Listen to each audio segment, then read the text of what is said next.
there, Chipmunks! Welcome to the AMP Cycling Ride Review Series. I'm your host, Angry Chipmunk, and today we're in Colorado in the USA taking on the Garden of the Gods route. This route is available on Rouvy, so let's get right to it. This is a pretty short route at just under 9.5 kilometers long, but with a decent amount of elevation gain for the length at 194 meters. The route averages just 2%, but will max out at an impressive 11%. There are 2 Strava segments included on this route, with a couple of smaller hills that you'll get for free. Both of the segments included on Rouvy are hidden on PC, so you may not see them on the app itself. The first segment is Juniper. It's at the 200 meter mark, is 1.3 kilometers long with 60 meters of elevation gain, averaging 4.5%. This is what I like to think of as a sandwich climb. The start and end have far steeper gradients than the middle. The start sees 5 to 7% for a short distance, with the middle backing off quite a lot into the 2 to 4% range.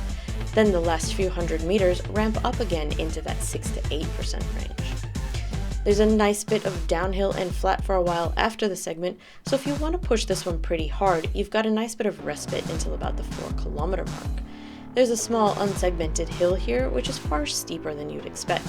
It's only a short 300 meters long, but has about 24 meters of elevation gain, putting the average up around 8%. It isn't too bad, as you've got that good downhill coming into it.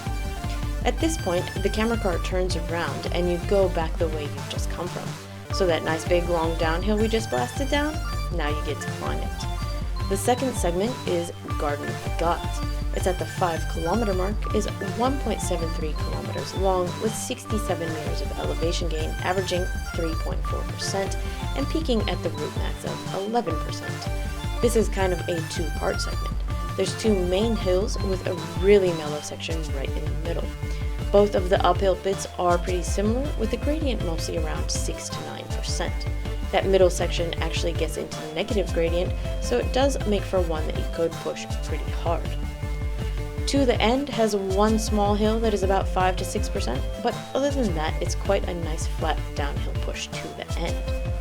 And for this ride, you'll actually want to warm up pretty well, as that first climb is almost immediately after the start of the route. The ending is pretty mellow though, so you can get away with a lesser cooldown, but I wouldn't delete it altogether.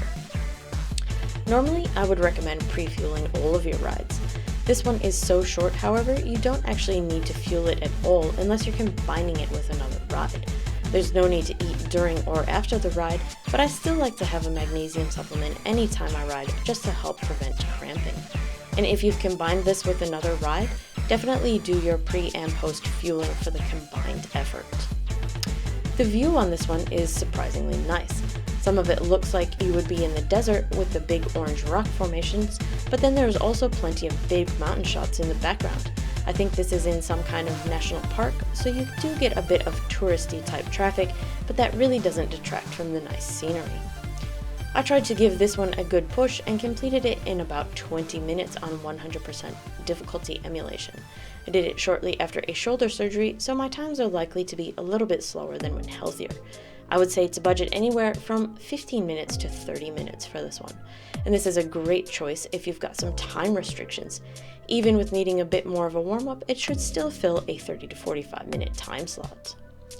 Overall, this is a fantastic route that I would definitely recommend for almost any level of rider. The hills are not very long, so if you're a newer rider, it's a good practice for longer and steeper hills, and they are broken up nicely with the small amounts of negative gradient, making them easy ones to spin up quite slowly if you need to. It's also a perfect route for adding on to shorter routes that haven't quite hit your distance or time targets for the day.